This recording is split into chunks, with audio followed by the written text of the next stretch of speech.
उनको दंडित करने के लिए कोशिश होती थी, लेकिन आज बलात्कारियों को संरक्षण मिल रहा है। ब्रिजभूषण शरण सिंह, उनके ऊपर कोई कार्रवाई नहीं होती, और जब चुनाव में टिकट देने का सवाल आता है तो उन्हीं के बेटे को टिकट दे दिया जाता है।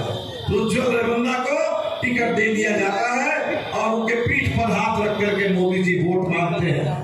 तो हम तो समझते हैं कि इस बार का चुनाव इस देश के किसान, इस देश के नौजवान, इस देश की आधी आबादी, देश की बहनें, हम लोग सब मिलकर लड़ रहे हैं। और इंडिया गठबंधन ने ठोस रूप से सबके लिए जो हमारे सबसे जरूरी मांग है, उन जरूरी मांगों को पूरा करने के लिए हमने पूरा मैनिफेस्टो में रखा है। तो साथियों, ये चुनाव हम सब लोग समझ रहे हैं।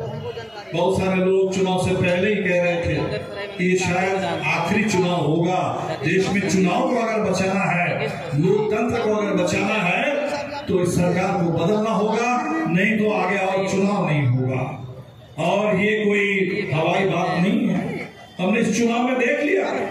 चुनाव से पहले एक चंडीगढ़ मॉडल दिखा।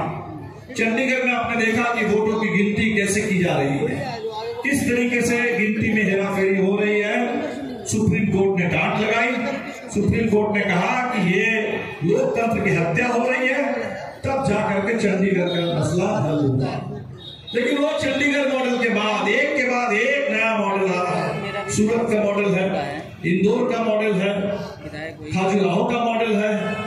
चुनाव में उम्मीदवार को खरीद लो, उम्मीदवार के प्रस्तावकों को खरीद लो, और शेष तो पिछले 10 साल में 400 से ऊपर विधायकों को, सांसदों को खरीदा गया, सरकारों को गिराया गया, पार्टियों को तोड़ा गया, और जिनको खरीद नहीं सकते, जिनको जला नहीं सकते, जिनको आप झुका नहीं सकते, वैसे लोगों को जेल के अंदर डाल दिया गया। इसलिए बात हम सब लोग समझ रहे हैं कि लोकतंत्र वाकई खतरे में है, ये संविधान वाकई खतरे में है। और संविधान सिर्फ इसलिए खतरे में नहीं है कि भारतीय जनता पार्टी के 2-4 नेता चुनाव में क्या बोल रहे हैं। बहुत पहले समय से आरएसएस शुरुआत से 1949 में जब संविधान पारित हो रहा था देश में, 1950 के 26 जनवरी जब संविधान लागू हो रहा था, उस समय याद करिए, उसी दौर से ये आरएसएस लगातार ये कह रहा था कि हम इस संविधान को नहीं मानते, मनुस्मृति इस देश के लिए असली संविधान है। और लगातार इसलिए पिछले 10 साल में संविधान पर हमले किए गए। तो अभी हमले जब हो रहे थे, वो अलग अलग करके किस्तों में हमले हो रहे थे, और इस बार अगर आ जाएंगे तो संविधान पर थोक भाव से हमला होगा, संविधान को लोग बदल देंगे। और ये बात आजादी के जब 75 साल पूरे हो रहे थे, तब मोदी जी के सबसे बड़े आर्थिक सलाहकार विवेक देबराय बाकायदा अखबार में उन्होंने लेख लिखा और ये लिख दिया, ये संविधान पुराना हो गया है। ये संविधान पुराना है तो जैसे पार्लियामेंट की नई बिल्डिंग बनी है, पार्लियामेंट की नई बिल्डिंग की साथ उसकी तरह एक नया कॉन्स्टिट्यूशन भी देश को चाहिए। ऐसा कॉन्स्टिट्यूशन हो जो मोदी जी जैसे नेता के हाथ को मजबूत करे, अदानी अंबानी जैसे इस देश के बड़े पूंजीपति उनके हाथ को और मजबूत करे, तो पूरे देश की संपत्ति और पूरे देश की सत्ता किसी तरह से 2-4 लोगों के बीच में हो जाए, केंद्रित हो जाए। इसके लिए संविधान बने। तो ये बाकायदा खुद करके लोगों ने कहा। तो हमने देखा कि इस चुनाव को बिल्कुल सही कहा हमारे साथियों ने, ये चुनाव ने, जनता ने इस बार चुनाव का अपने हाथ में ले लिया है और जनता ने तय कर लिया है ये चुनाव संविधान के तहत हो रहा है और संविधान की रक्षा के लिए हो रहा है। हिंदुस्तान में जब तक ये संविधान है और बाबा साहब अम्बेडकर की ये पूरे जो ऊर्जा, उनकी जो पूरी विरासत, उनके जो विचार हमारे बीच में है, तब तक इस हिंदुस्तान के अंदर इस संविधान को कोई नहीं खत्म कर सकता है और इस देश संविधान के रास्ते पर आगे बढ़ेगा। और इसीलिए ये चुनाव अब सरकार को बदलने वाला चुनाव बन गया है। ये चुनाव सिर्फ इतनी बात नहीं है, इतनी बात नहीं है कि सरकार को कितना कमजोर किया जाए।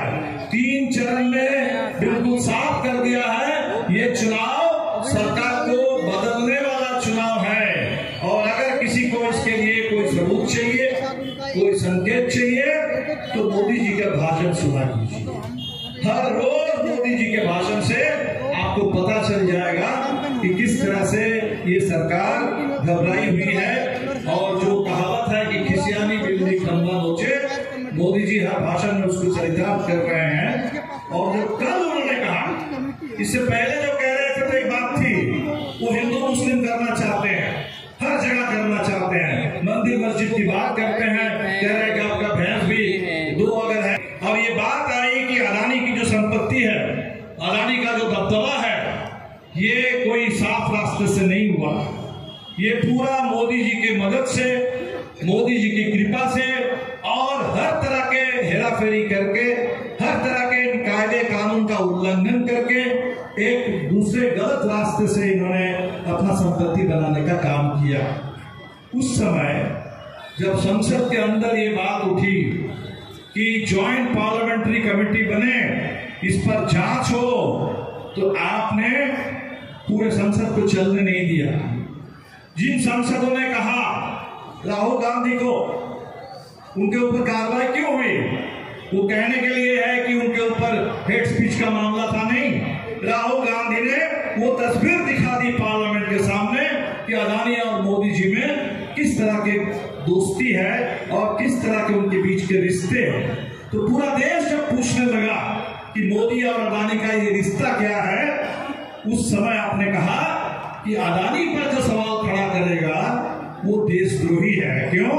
क्योंकि अदानी ने इस देश का नाम रोशन किया दुनिया में।